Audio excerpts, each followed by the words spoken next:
Right, hi everybody, this is my wood burning stove that I've made. It's basically a barrel kit you can buy on eBay, mainly from America. I have to get them imported over. It cost me about £90 for the kit, including the postage and the export fees.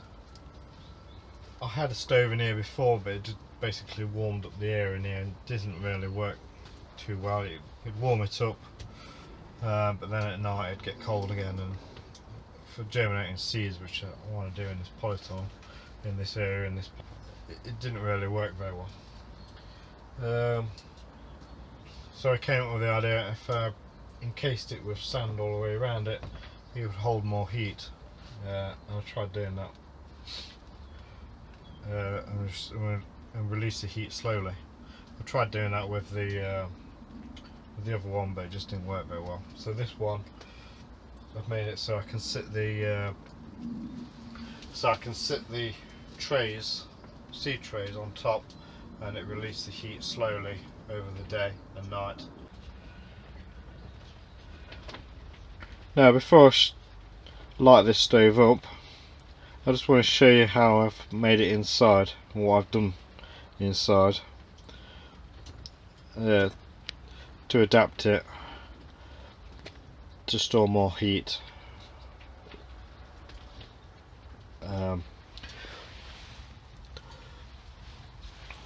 Basically what you get with this stove is just some legs. With this kit you just get some legs. This door that you screw onto, you cut an hole out and you screw it to your barrel, and then you at the rear end, you just on top you get a collar that you screw onto the top of it and cut your hole out inside for the inside, which takes a 6-inch flue pipe, and then you just open this door, put your wood in and burn it. But it's such a vast burning area, I wanted to reduce that down a bit.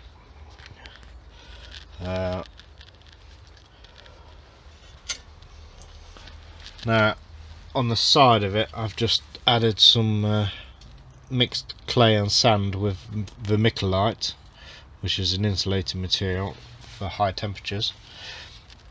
It's just a normal stuff you use in potting compost. Mixed that up and pasted it on the sides, well, quite thick, probably about 1 inch thick, and on the bottom, which goes about halfway up the sides. And then at the back I've divided it off. I mixed, at first I built a wall out of bricks, but it just didn't work very well, so then I cast one out of sand, cement and vermiculite, about 6 parts vermiculite, 2 parts sand, 1 part cement. Did that in a drum, part of a drum I had,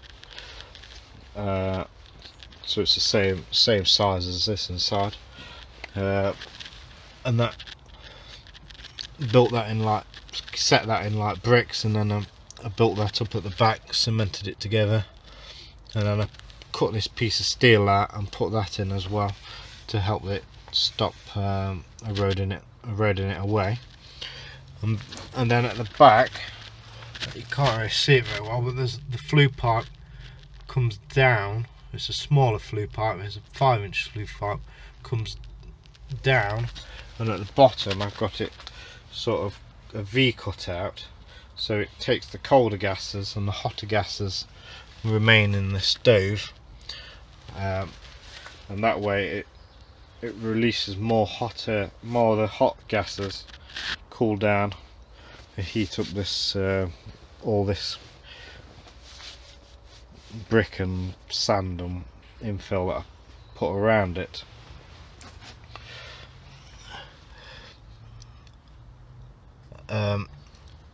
The only problem with doing that is when you first light it, you have to be a bit careful because smoke comes out the door. So it's probably not the best design in the world, but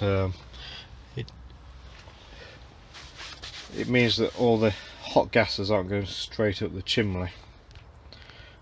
It's a bit of an idea from lots of different ideas I've seen on the internet, with like the ideas taken from like how a bell stove works.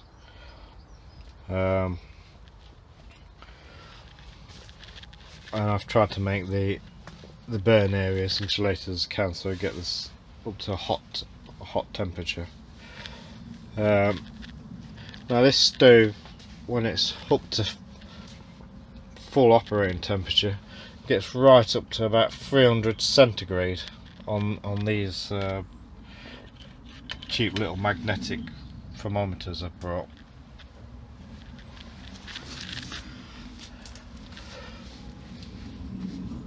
Which I think is quite hot for a stove, and that's even when you're closing it down.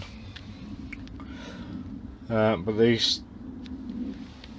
stove temperature on the pipe, on the flue, just gets up to probably about 150, between 150 and 200 centigrade on these cheap thermometers. One's stuck on the stovepipe itself.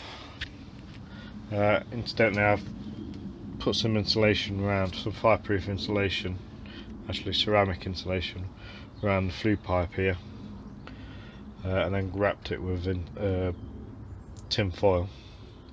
And the reason normally in a house you wouldn't do that, but the reason I've done that in here is because it does get up to hot temperatures, and I didn't want it to melt these plastic containers.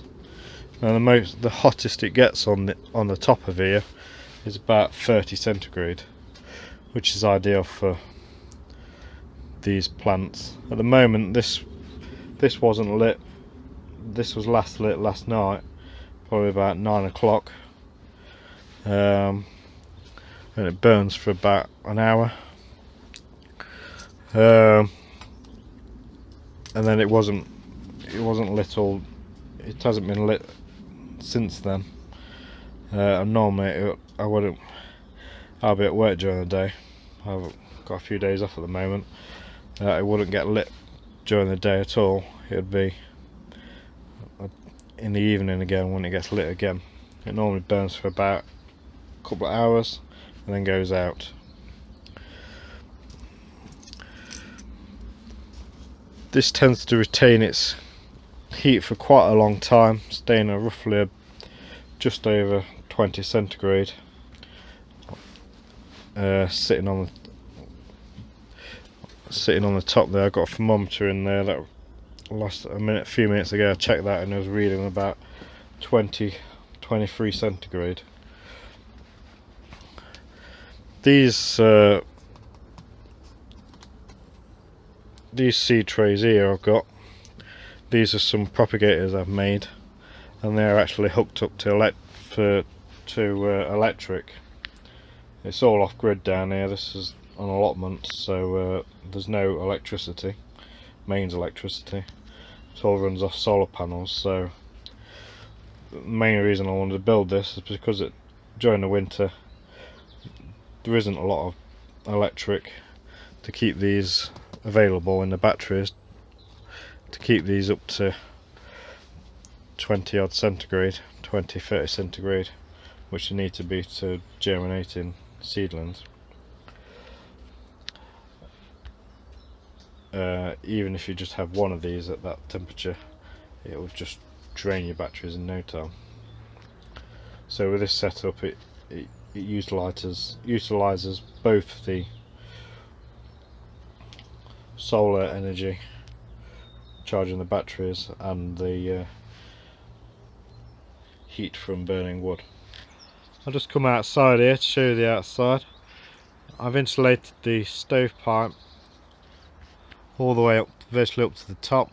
It's just got a fruit bowl sitting on top, a stainless steel fruit bowl, and inside that outer pipe is stuffed with rock wool insulation. And then I got a bit of a cap on top made out of an old paint can, sprayed with zinc spray, galvanising spray, just to stop it getting rusty.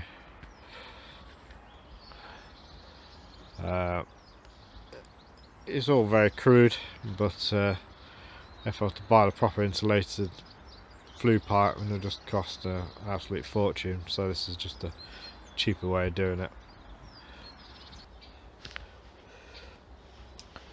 So in a minute or two I'm going to get this fired up, and then I'll show. Oh, another thing I forgot to show you. On these barrel stoves, you just get a basic door, and it's got this very basic air inlet here, and when you're starting it, it's just not enough air to get it going, and you have to leave the door open a bit. The problem with this is the smoke just seems to plume out the door as well, and it's not ideal. So I basically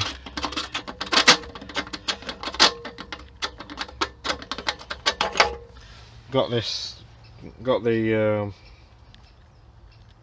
bung and screwed a bolt through it, and when I'm lighting it I take this out, put it to one side.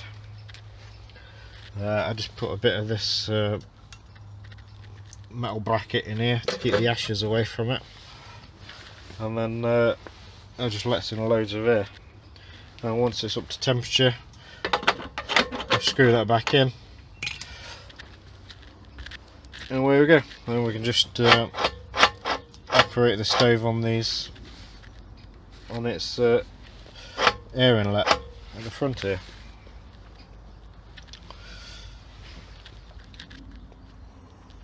Right, I'll get the thing fired up now. You can see it in operation.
Right, it's been a few minutes now, so about 5 minutes or so, and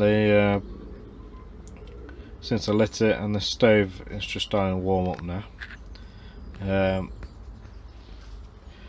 It's getting to the stage now where it's getting hot enough. It doesn't need that additional air, otherwise it's just going to burn too fast and all the heat's just going to go up the chimney. You can see inside it's burning away quite happily. You can see there the smoke comes out the door, so that's why I try and keep it shut. And now we just get this bung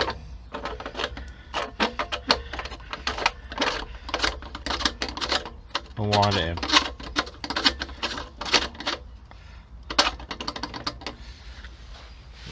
I tend to leave it a bit loose because I don't want it getting too tight and I can't undo the thing. But oh, that's good enough. And now we just got the control on the front there. While it's getting up to temperature, we'll leave it full open.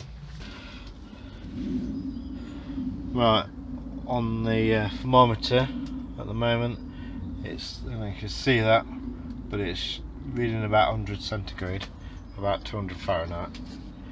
I've got two of them on here, and the old one just doesn't seem to work very well. Once it gets up to temperature, they both read about the same. I've got one of these smart infrared reader things. Cost me about 15 quid on Amazon. On the door there it's reading about 100 centigrade. That's about right with that blue spot temperature reader thing there. Top of the barrel there, on the metal it's saying 200 centigrade. And at the side there, about 160, about 170. So it varies in temperature around the stove, but it gets pretty hot. Well, on this stove pipe, it's still reading below 100 centigrade, and on my little reader thing here, it's saying about 110 centigrade.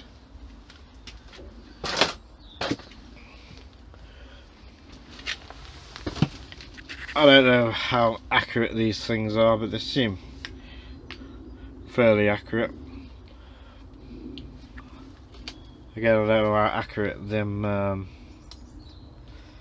thermometers are meant to be, but it gives you a rough idea of how hot things are. Right, I'll leave it a while now and I'll show you when it's up to its full temperature. Right, I thought I'd quickly just show you. This is an outdoor stove I made basically for heating water. It's basically like a design of a rocket stove. It's just an internal flue which is extremely well insulated, like a J shape. No, like a L shape, and then you just stack your small pieces of wood in it, dry wood obviously, sticks or kindling, anything you want. Then light them, and it draws the air through. Then you have I've just used old springs, but you normally have a grate underneath, about halfway up, and you stack your wood on top, and it drags the air underneath it and through the sticks. Now this can take, I've put about 10 litres of water in this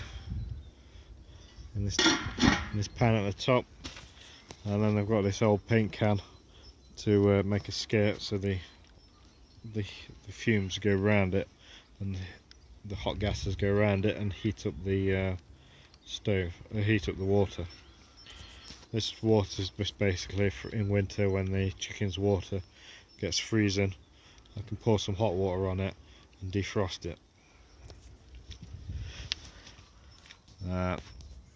This year's 2019. We haven't really had any bad winter yet, so I'm just lighting it up and just show it in operation. Now I've just lit this about 5 minutes ago, so it's a bit smoky, but once it gets up to temperature there's no smoke whatsoever, so I'll show you that in a few minutes.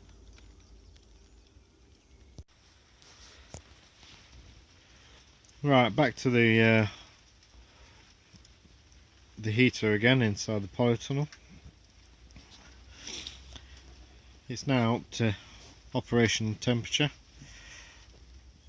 I've got the the air intake closed down halfway. It's burning away in there quite nicely. There's only a few log, not a lot of wood in there, but enough to keep it hot.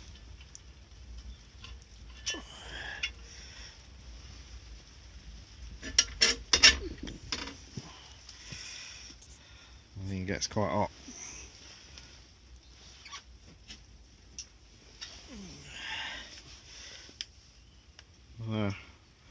With my thing that's reading on the door, it's reading 200 centigrade.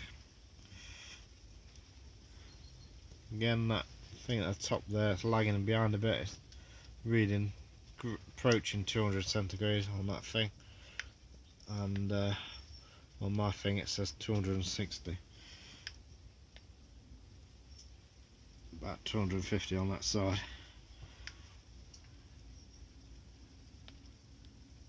About 200 on the sides there.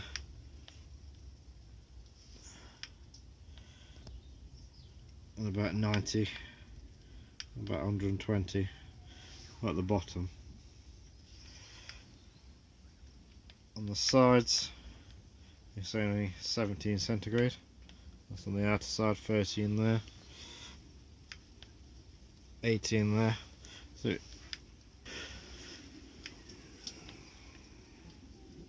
as you can see, it takes a long time for the heat to radiate out into the outer parts of the stove and into the heat storage area. This takes a long time to radiate out into it, and it obviously releases that heat very slowly during the day and night. The front bit here radiates a lot of heat out into this area here, so it's standing in front of it is quite warm, but when you go into the polytunnel, it's not dead warm. And directly in front of, directly opposite the stove, I've got 2 barrels of water, which take up some of that heat as well. And obviously I've got water for watering my plants at a slightly warmer temperature than outside. Now it's been about 20 minutes since I lit this. As you can see, it's burning away quite ferociously. See inside there.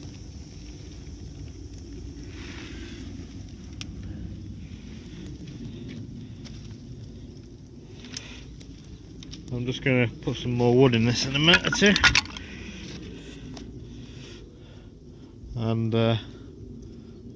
it's just starting to heat the water up. You can see it bubbling away in there. Just starting to bubble at the sides. It's not boiling yet though. But there's no smoke, and it's pretty hot gases coming out of the top of here. I'm just going to put a few more bits of wood in.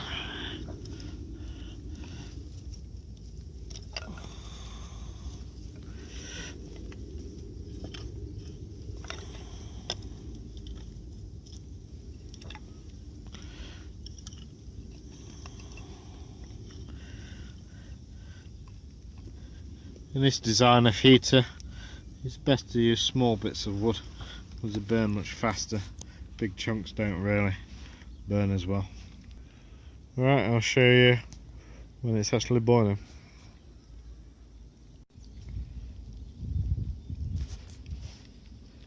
Right, it's not boiling yet, but I thought I'd just show you this. It burns that ferocious in there. But you can just see there the heat, the flames are actually hitting the bottom of the pan. They're going straight up the flue. I don't know if you can see it there, but flames are actually licking up the side of the container and out the top of this skirt here. That's how hot this thing gets. So very soon this water will be boiling. It doesn't take long, it takes when it's working well, like it is today, you chop up the sticks very small, it can take about half an hour to boil 10 litres of water. It's pretty fast.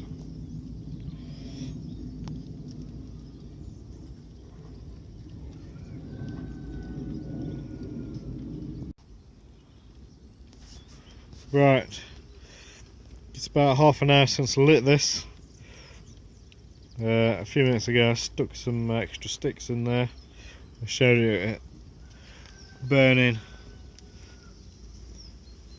ferociously inside there, and it's boiling quite ferociously. So it's time to take the water off there.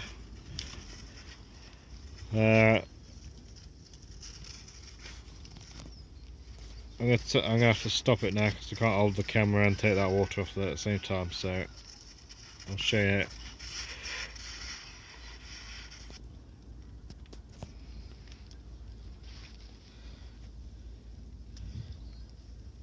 Right, there's the hot water.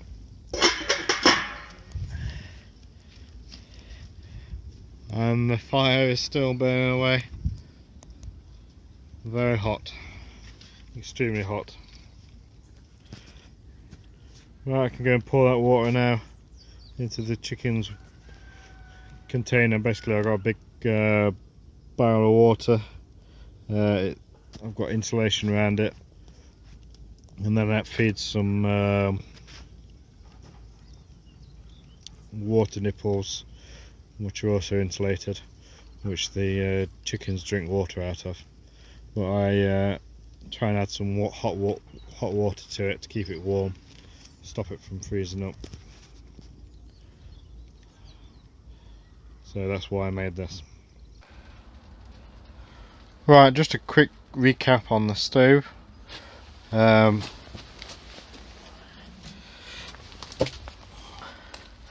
just come back to it. It's about an hour and a half after I lit it. I just chucked in a few scraps of wood.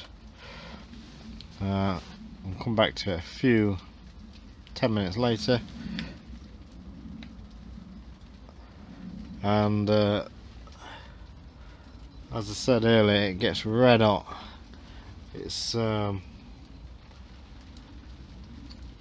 to about 300 centigrade according to this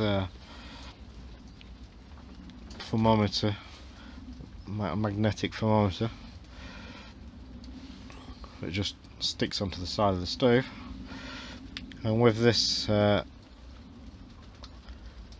thermal thermometer, it's reading about 370 on the door, about 400 at the top there, about 400 at the side there, and 400 there. I don't know how accurate these things are in the upper temperature range, whether this one's more accurate or that is more accurate, or this, but it's hot, it's very hot. Let's open the door here, I'll show you inside. As you can see, it's really ferociously burning away inside there.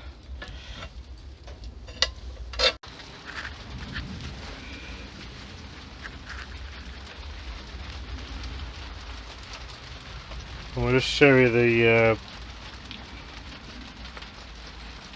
the flue pipe. It's about midway on the thermometer there, showing, according to that thermometer, probably about 150, according to my thermal infrared thermometer, about 110, 111 there.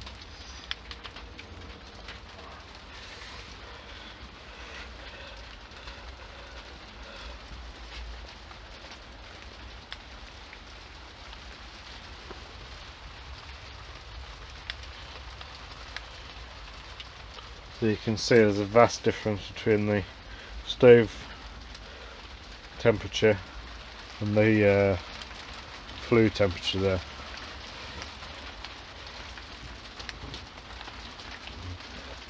This insulation on the side here, even though it's red hot,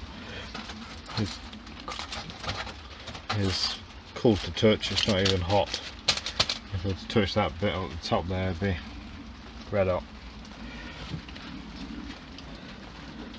basically just that. It's basically just to stop it melting these.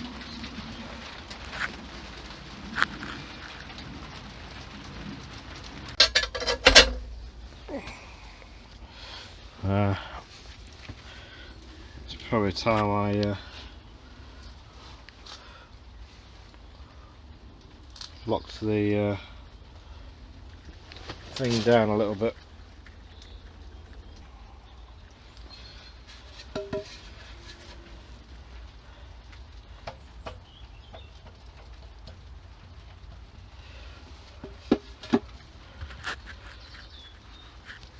Right, so I've locked it down now.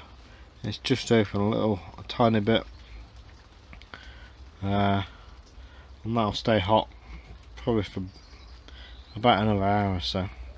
Stay really hot, and then slowly cool down. And when I come back down later in the evening, it'll probably still be quite warm. Not red hot, but it'll be still warm. And that will be slowly releasing the heat out.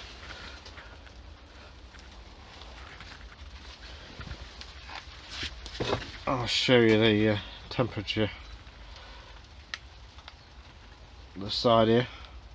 So the wall over there is about 30 centigrade. Over there is about 20 centigrade. 15.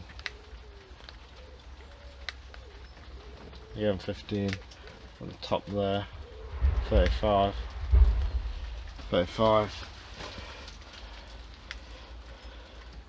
and in there about 20 odd. So even though it's absolutely red hot, it's still very slow to release that heat.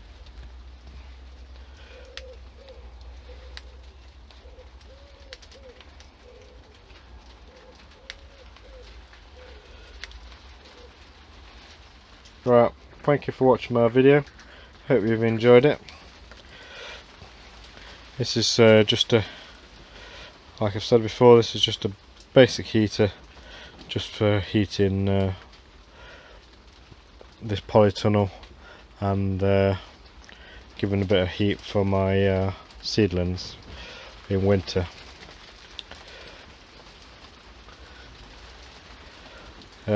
It's very good at releasing the heat slowly. It doesn't take much wood to burn. I season all my wood so it's nice and dry. And that's about it really. If you have any questions, leave them in the comments section. If you like this video, please press the like button, and thank you for watching. Goodbye.